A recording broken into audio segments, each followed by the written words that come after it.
Olá, estamos iniciando mais um programa Fentec TV e hoje nós temos a satisfação de receber em nossos estúdios André Luiz dos Santos, mais conhecido como André do DIAP.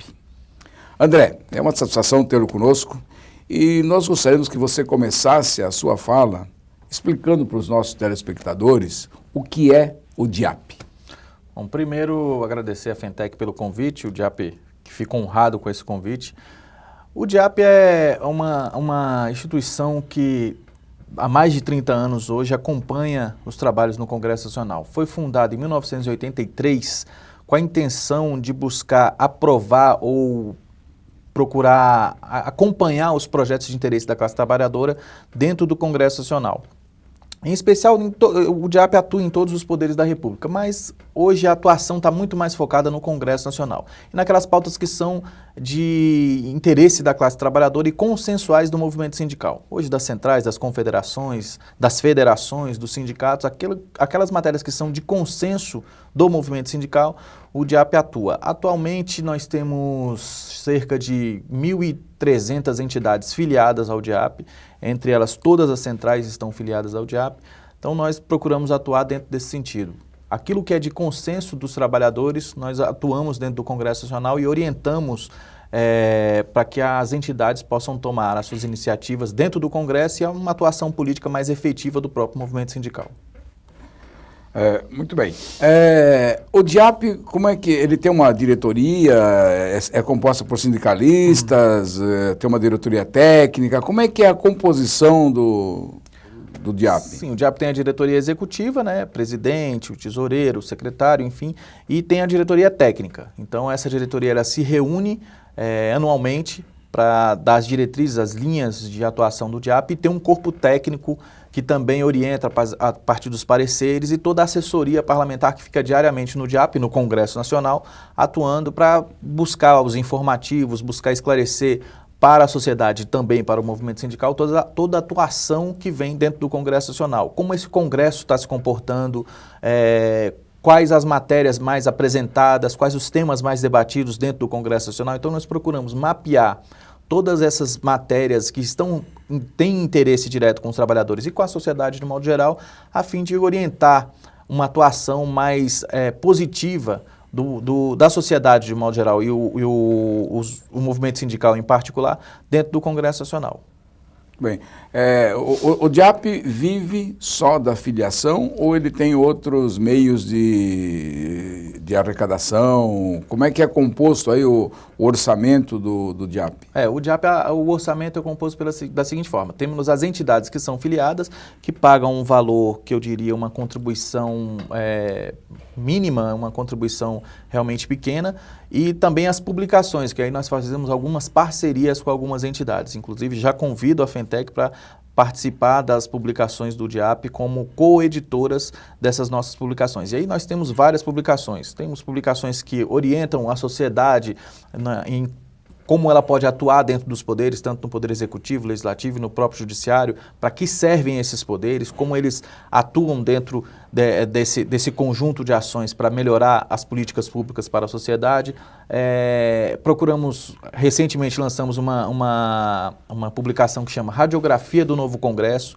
Essa publicação traz uma radiografia literal do que é esse Congresso atual, 2015 até 2019, com quem são esses parlamentares, quem financiou esses parlamentares, quais são as bases eleitorais desses parlamentares, os partidos que eles compõem, como é que foram as bancadas informais e as suas formações dentro dessa nova legislatura. Quando eu falo de bancadas informais, a gente fala de bancada sindical, bancada empresarial, bancada ruralista, enfim, tantas outras bancadas que se articulam suprapartidariamente dentro do Congresso Nacional. Então, nessa publicação, essa última publicação, nós buscamos retratar ou tirar essa radiografia do novo Congresso.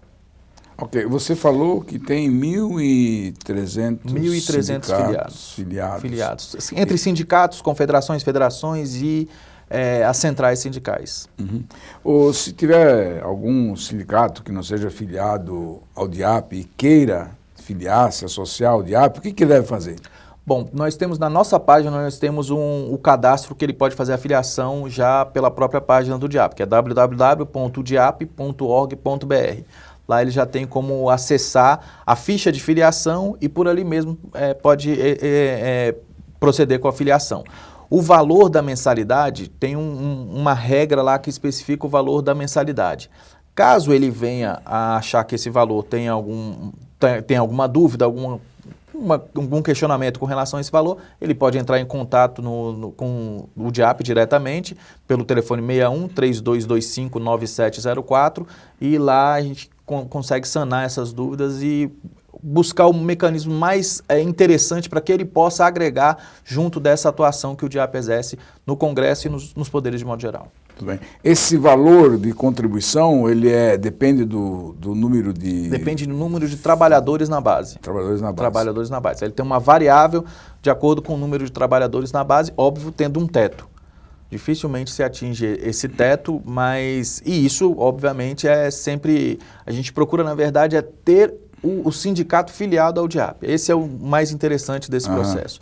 E a partir daí, para a gente atuar e ter, junto desse sindicato e dos demais, claro, uma atuação um pouco mais efetiva dentro do Congresso Nacional. Porque você tem um número de entidades politicamente fortes, o DIAP tem um nome presente no Congresso Nacional, é respeitado dentro do Congresso Nacional pelos parlamentares numa atuação que não tem uma visão ideológica, então sai também desse preconceito ideológico com relação à própria atuação do DIAP. Então nós temos essa forma de atuar dentro do Congresso e procuramos agregar junto das entidades sindicais de trabalhadores. Muito bem, vamos falar um pouquinho você falou que sempre levanta a radiografia dos parlamentares e tal. Gostaria que você falasse um pouco sobre esse quadro atual dos parlamentares aí. Essas últimas eleições, elas vieram após uma movimentação um pouco conturbada na sociedade. Tivemos aquelas manifestações de 2013 e aquelas manifestações não surtiram um efeito que deveriam, em tese, surtir no parlamento. Foram eleitos, esse congresso, naturalmente, foi um congresso eleito de uma forma um pouco mais... na ânsia de tentar reformar alguma coisa, mas como as manifestações não trouxeram nada de positivo do sentido de politizar a sociedade para isso, acabou elegendo um Congresso bem mais conservador que o Congresso da própria ditadura militar. Então nós temos hoje um Congresso suprapartidário, com muitos partidos, na verdade, desculpa a expressão, mas são muitos partidos. Então nós temos um Congresso que saiu de 22 partidos para 28 partidos. Então, um crescimento muito grande de partidos médios e pequenos, onde as negociações ficam um pouco mais conturbadas dentro desse novo cenário, dessa nova configuração do Congresso. Então nós temos aí esse cenário um pouco ruim para o movimento sindical dentro do Congresso Nacional, e desfavorável também para as questões de meio ambiente, questões de direitos humanos, então extremamente desfavorável nesse sentido. Algumas bancadas se formaram nesse processo, então nós temos bancada sindical, que reduziu o número da bancada sindical, de 50, nós temos 51, 52 parlamentares na última avaliação que nós fizemos. A bancada empresarial está com 220 parlamentares, e aí você tem as outras bancadas ruralista, bancada evangélica, enfim, a bancada de segurança. Então, você tem várias bancadas que atuam e em determinados momentos se unem. Existe uma brincadeira aí com uma bancada, que é a bancada ruralista, a bancada evangélica e a bancada de segurança, que eles chamam bancada BBB, que é Boi, Bíblia Boi, Bíblia e Bala, que é a bancada de segurança evangélica e ruralista. E essa bancada ela se une em determinados momentos de votação. Óbvio que para fazer essa união eles têm algumas pautas em comuns, e nessas pautas, obviamente, em alguma dessas pautas, ora pode prejudicar os trabalhadores, ora pode prejudicar a sociedade como um todo. Então, há um cenário de muita atenção dentro do Congresso Nacional por parte das organizações sociais de modo geral, em especial do Movimento Sindical de Trabalhadores. Bem, vamos a um pequeno intervalo e voltamos a seguir com a entrevista com o nosso companheiro André, do DIAP.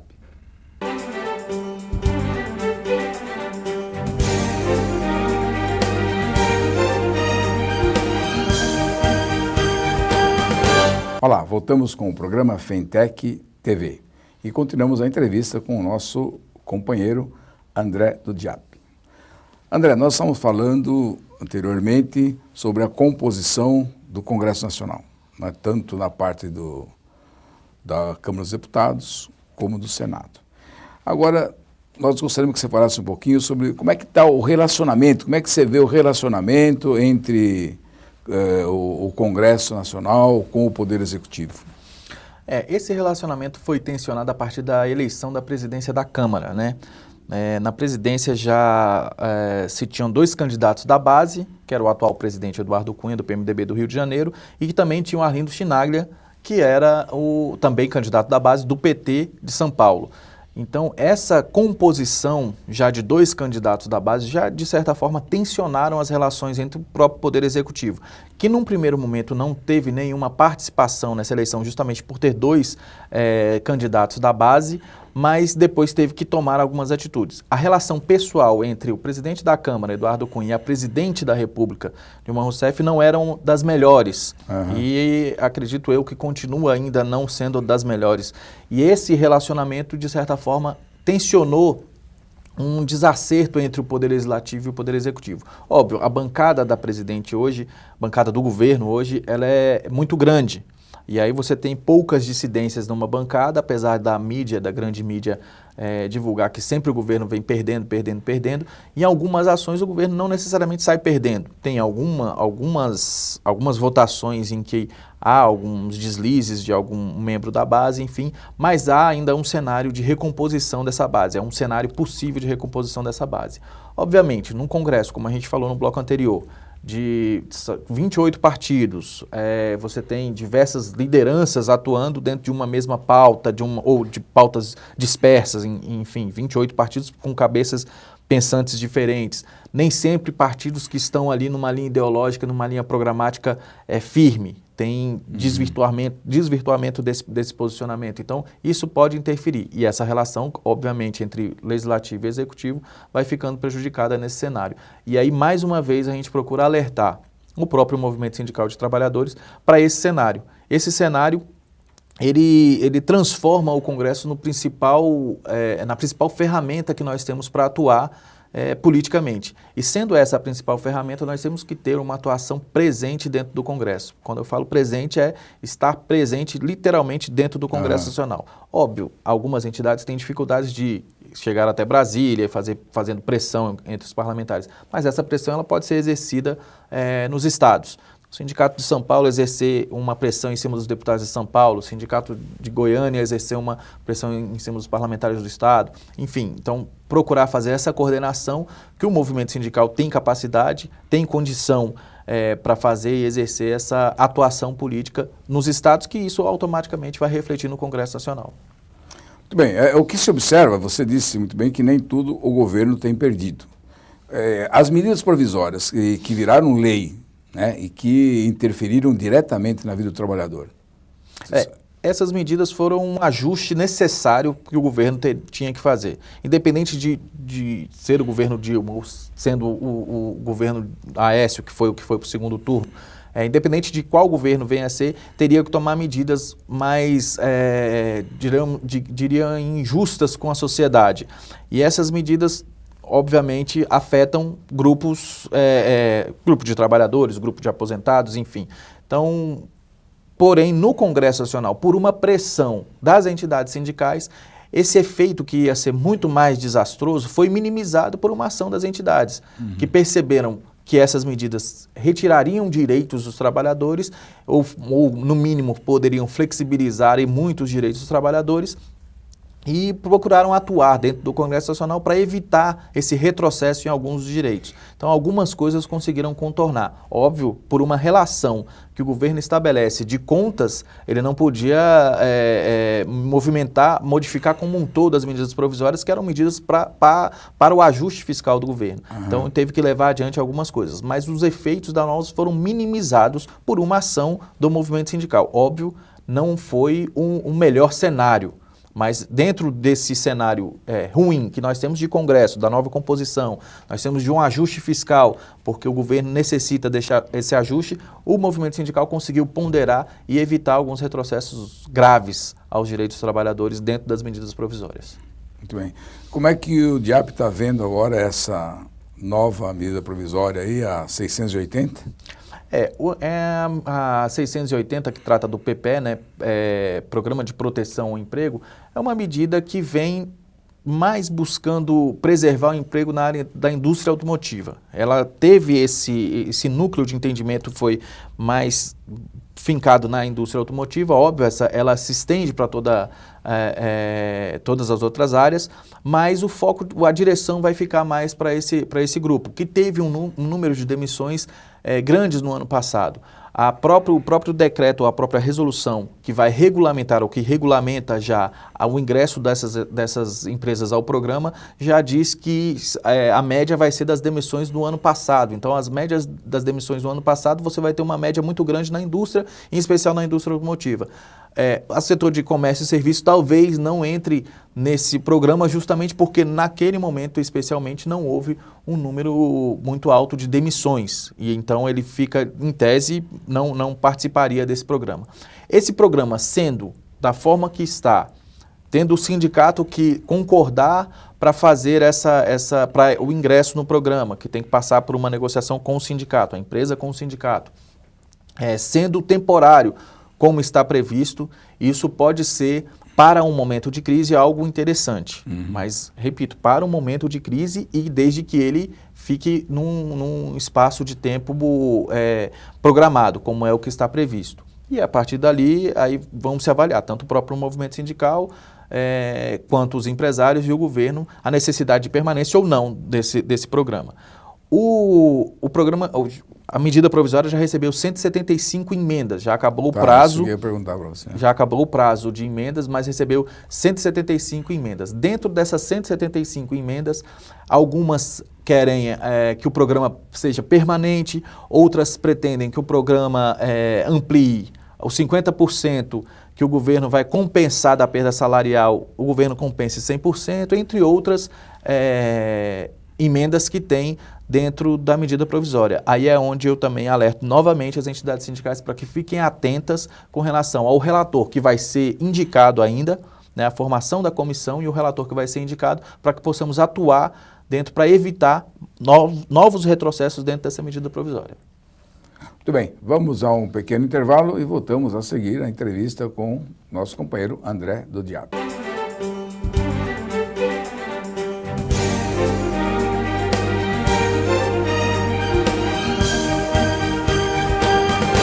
Olá, voltamos a apresentar o programa Fentec TV e continuamos a entrevista com o nosso companheiro André do DIAP. André, o DIAP faz anualmente, lança lá uma revista, e nessa revista tem lá os 100 cabeças do... 100 parlamentares 100 mais parlamentares influentes. mais influentes, né, nas decisões. Isso. E os 50 que nós chamamos 50 em ascensão, né? Como é feito isso? Bom, isso nós conseguimos mapear através de uma observação do próprio parlamento. Então, isso é natural. E tem uma série de regras, né, que para muitos essas regras podem ser subjetivas, mas para nós que atuamos no parlamento, conhecemos de como ele funciona, essas regras são bastante objetivas. Então, você tem parlamentares que basta dar um pronunciamento e a casa acompanha esse parlamentar.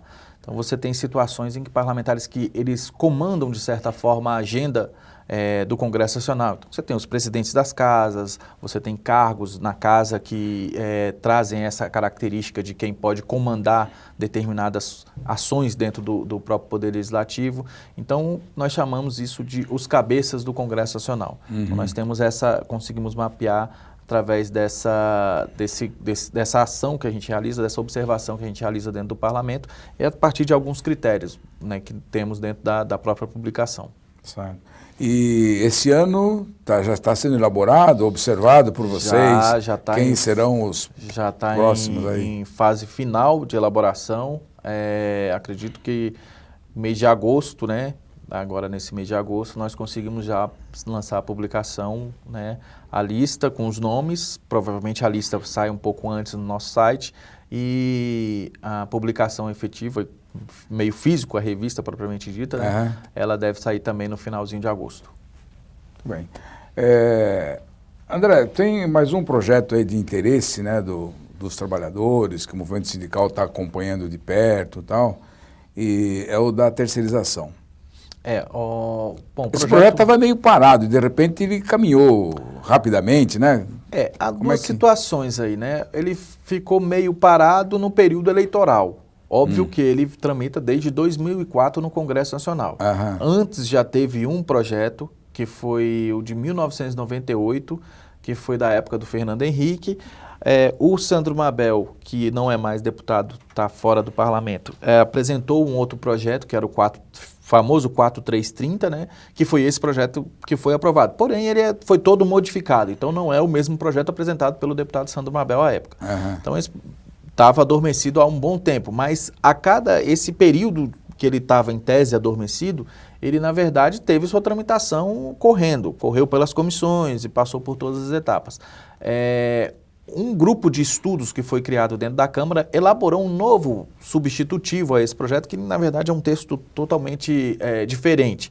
E esse texto que foi aprovado na Câmara dos Deputados. Esse texto traz algumas diferenças para o projeto inicial. Ele diz que, por exemplo, a terceirização será exercida por empresas especializadas, então não é uma terceirização como se tem hoje. Uma empresa presta serviço para várias atividades, seria uma empresa especializada. Então, você algumas coisas nesse texto. Avançou em alguns pontos, mas precisa avançar em outros pontos. Avançou em pontos como, por exemplo, da relação subsidiária e solidária. Ficou a solidária dentro desse texto.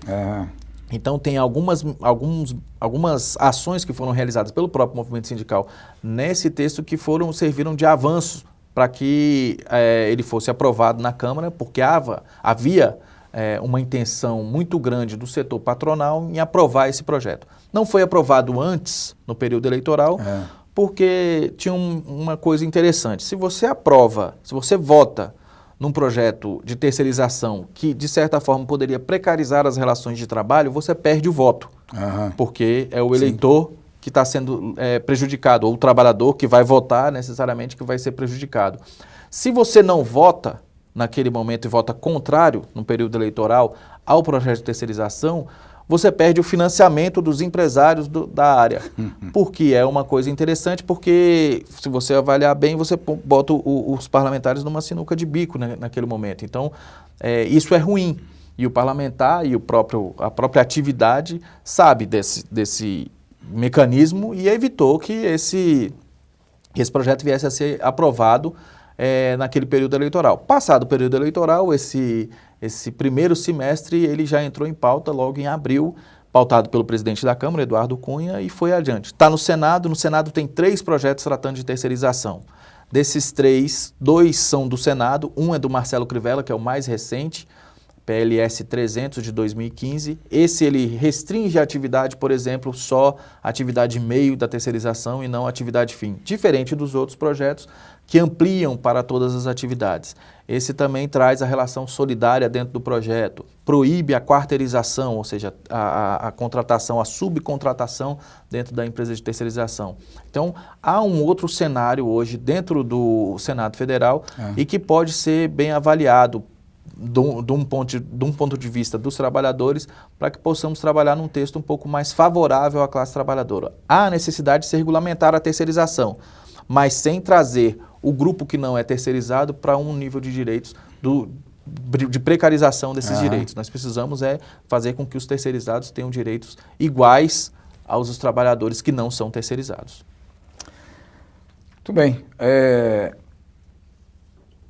Nós queríamos que você fizesse um comentário também. Que você que tem um conhecimento grande dentro do Congresso Nacional, que você nos falasse sobre essas manifestações de ruas. Elas têm uma influência com os parlamentares, sobre as decisões deles e tal? Como é que você vê isso? Quando essas manifestações são organizadas e têm pautas definidas e são organizadas por entidades que têm o respaldo na sociedade, elas automaticamente refletem no Congresso Nacional. Vou dar um exemplo da própria terceirização. A terceirização, quando ela entrou em pauta, ela foi votada em 3 fases. Primeiro teve a fase do requerimento de urgência. Então, quando se votou o requerimento de urgência, que foi o primeiro momento, esse requerimento de urgência movimentou todas as entidades sindicais e nos estados. As entidades se mobilizaram, foram para os aeroportos, pressionar os deputados, algumas entidades foram até, de certa forma, um pouco mais incisivas com alguns deputados nos seus estados, e isso retardou um pouco a votação da terceirização. Então, ou seja, a ação social desenvolvida essas manifestações em tese desenvolvidas pelos movimento sindical nos estados surtiu um efeito diretamente no Congresso. Porém, essas ações elas têm que ser por entidades organizadas. Não dá para as manifestações que são sem nenhum descrédito a essas manifestações e sem nenhuma forma de discriminar esse tipo de manifestações, mas não dá para usar as redes sociais e única e exclusivamente sendo as redes sociais o mecanismo de manifestação inclusive de rua, convidando por Facebook, eu acho que há de se ter uma organização dentro da sociedade para que essas manifestações possam sim ter efeito positivo e refletir isso dentro do Congresso Nacional. Como você disse, né, que hoje a representação, a bancada dos trabalhadores, ela é pequena em relação às demais. Como é que nós podíamos fazer com que o trabalhador, na hora de votar, ele soubesse quem é quem? Qual seria a orientação do DIAP nesse sentido? Olha, nós precisamos de uma revolução cultural na nossa sociedade. Nós falamos muito em reforma política, mas a principal reforma que nós temos que fazer é uma reforma cultural na nossa sociedade. Mostrar quais são esses caminhos e como é que esses caminhos se dão dentro desses variados mecanismos políticos que nós temos. Nós temos os partidos, nós temos os sindicatos, nós temos as organizações sociais como um todo, então nós temos que participar mais, ser mais presentes nessas organizações para que nossos pleitos possam ser atendidos e possamos eleger, sim, representantes que possam buscar esse entendimento com a sociedade. Muito bem, chegamos ao final de mais um programa Fentec TV e nós queremos agradecer a presença do André nesse nosso programa. Muito obrigado, André, pela sua presença nesse nosso programa de hoje.